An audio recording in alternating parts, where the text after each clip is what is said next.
Joining me now, three of my favorite political analysts: Mark Halperin, senior political analyst, Time Magazine; Michael Goodwin, Pulitzer Prize-winning columnist, New York Daily News; Miguel Perez, syndicated columnist.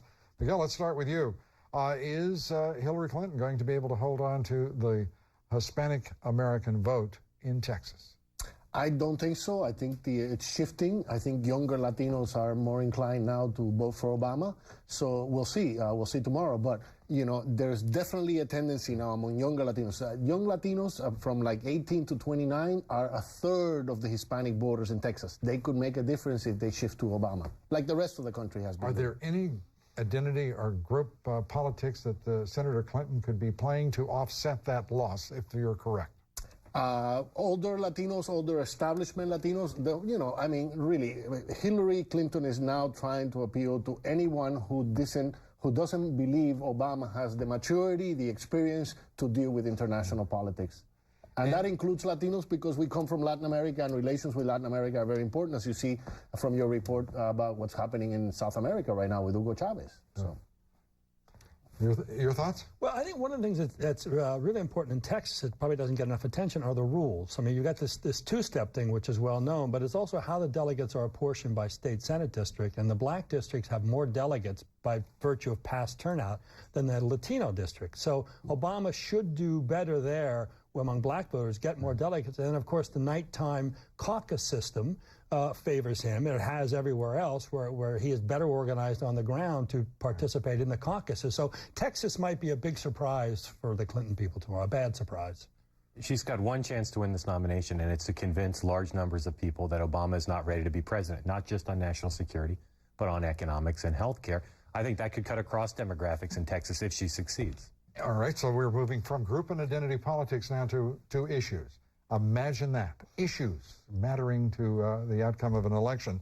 One of the issues is going to be the trustworthiness of at least the Obama campaign, if not the candidate himself. What do you make of those allegations that an Obama advisor privately told officials of the Canadian government that his statements are simply political posturing, not public policy? I'd love for the Obama campaign to stop attacking Senator Clinton, to stop giving answers that are not responsive, to stop pointing to Canadian government statements, and give us an account of what actually happened. It's not a trivial matter. It's an important issue to a lot of voters. They should just give us the facts about what happened. Obama himself had a very short press conference where he didn't answer in detail. It'd be nice to have the answers before people had to vote. Michael? He's had 24 hours of bad luck. You've got the Tony Rezko story, the slumlord, as Senator Clinton called him in the debate, starting his trial starting today. I mean, 1 week later would have been a lot better for Obama. And then, of course, you have this document coming out from Canada, just again the same day. So, and this was something that just came to light, sort of started last week through the Clinton campaign. So it's a bad 24 hours, which you don't want going into the voting day. Our Candy Crowley reporting that, in point of fact, the members of the campaign denied the meeting. For the better part of a week. Yeah. I believe it. And the only conclusion is they didn't have correct information, or there was an absolute lie. Which do you think it is? I think it was an absolute lie. I think that definitely they met. I definitely think that they're trying to wiggle their way out of this right now, but it's very obvious. It's very obvious to me. If this were Hillary Clinton, and by the way, I'm going to repeat again, I'm an independent populist. I don't have a dog in this hunt.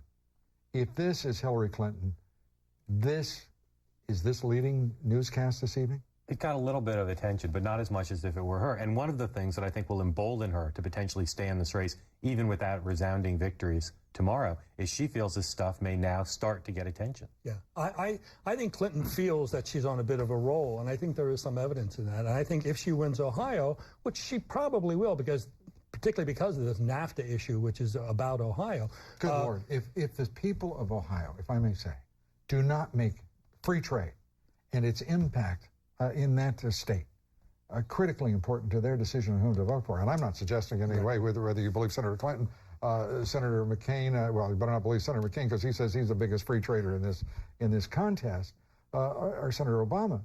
I mean, that is devastation. And I've looked at a number of national news organizations putting out articles saying the people of Ohio should just relax because their problem started long before free trade. What kind of idiots in the national press don't understand economics and its impact on the state of Ohio?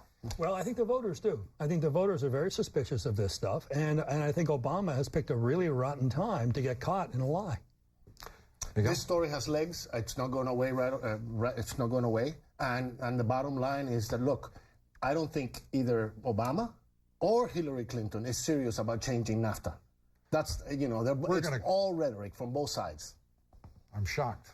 Shocked, I think, is the way the line goes. We're going to be back for more shock and awe as we continue in just a moment with our panel. Stay with us. We're coming right back. For over 25 years, Fisher Investments has stood apart from other money management firms by providing clients with a potent combination of insight, innovation, performance, and something more: unsurpassed personal service. We believe the 3 keys to investment success are: first, recognizing that it's a long journey; secondly, that it will have many unexpected obstacles that you must be prepared to overcome; and thirdly, that the way to deal with all of this is by knowing something others don't know. Together, these 3 keys are the foundations for Fisher's ability to help meet and exceed your financial goals, allowing you to focus on what's really important: living your life. Pick up the phone or visit our website to receive free of charge the Fisher Discovery Kit detailing Fisher's unique approach to money management. The kit includes these valuable investment guides. First, in the 8 biggest mistakes investors make and how to avoid them, you'll find common investor pitfalls and learn strategies that can improve your investment results. You'll also receive 10 critical questions every investor should ask. Your kit also includes the Wealth Management Guide and Fisher's own stock market outlook. Finally, for investors with more than $500,000 to invest, you'll receive a certificate for a free consultation with a Fisher Investments Regional Vice President. Take the first step today. The Discovery Kit is a great way to get to know Fisher Investments and learn more about investing. The kit is free. There's no risk or no obligation. So call or go online now and take the first step on your journey to financial success and security. To get your Fisher Discovery Kit, call 1-866-434-2733 or visit us online at fishernow.com. Fisher Investments. Invest assured. I'm back with Mark Halperin, Michael Goodwin, Miguel Perez. Miguel, Hugo Chavez at it again. Now we're looking at a potential conflict with Colombia and Ecuador in Venezuela. Loco. Well, Totally bananas. I think we can... Do you remember the movie Bananas by Woody Allen? He had this Latin American dictator.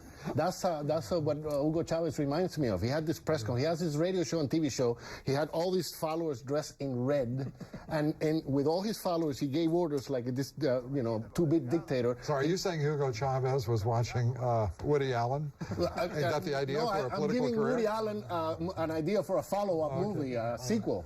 But seriously, look, the bottom line here is that now we're going to have to see, we're supporting Colombia in its struggle, to liberate itself from this terrorist. Should. Okay, now the question becomes, what happens now that it's obvious that these rebels are taking off into Ecuador and Venezuela and gaining refuge there from these 2 presidents who Would are you agree obviously... it's inexcusable that we have not also been providing support and creating an alliance with Ecuador at the same time to forestall this nonsense? Well, the problem here is that Ecuador is first cousins with Hugo Chavez, Correa, and he is a leftist, Marxist leftist who wants us all dead, just like Chavez does. So, how do you deal with these people? I don't believe in talking to our enemies like Obama does. Not the way.